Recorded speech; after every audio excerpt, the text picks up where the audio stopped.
The messaging of the common frameworks is that they allow the UK and devolved governments to work harmoniously, to agree common approaches and to allow divergence.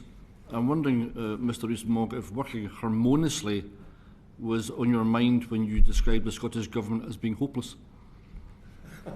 There is a clear difference between the political discussion that we have between Conservatives and Scottish nationalists and the working at an official level. You see this every Wednesday when your exceptionally charming leader pretends that he is very fierce and rude.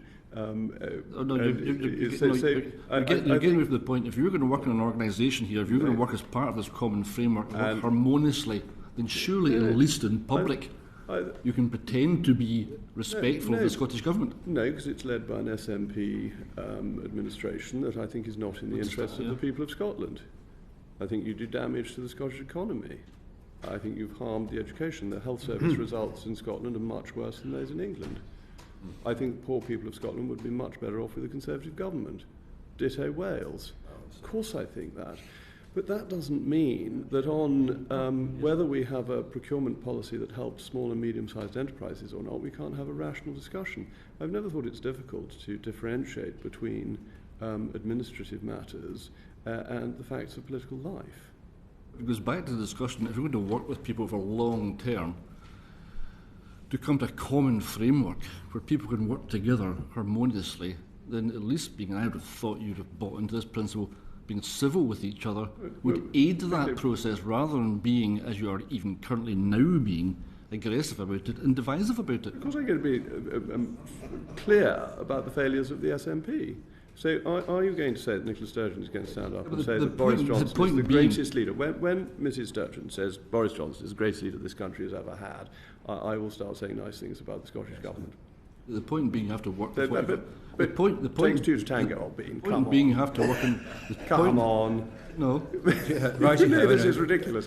Veering back to our question. The question is important because the point being is you have to work with what you've got in front of you.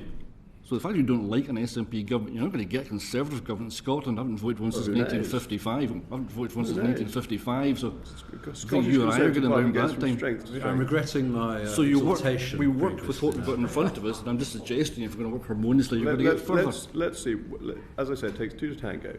When the SNP starts saying how marvellous the Conservative government in Westminster is, and how brilliantly led it is, and how inspired it is, then we might have a different tone. But actually, the common frameworks work extremely well because they are official-led. They come to ministers at a much later stage, and they are dealing with technical things. And this is all perfectly reasonable.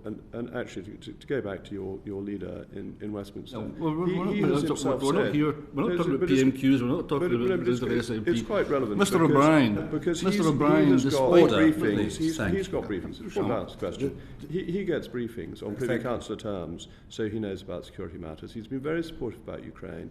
It is very easy to differentiate between normal political life and administrative matters and matters of national security.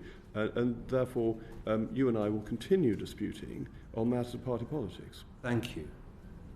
Mr Cowan. Answering that question wasn't answered.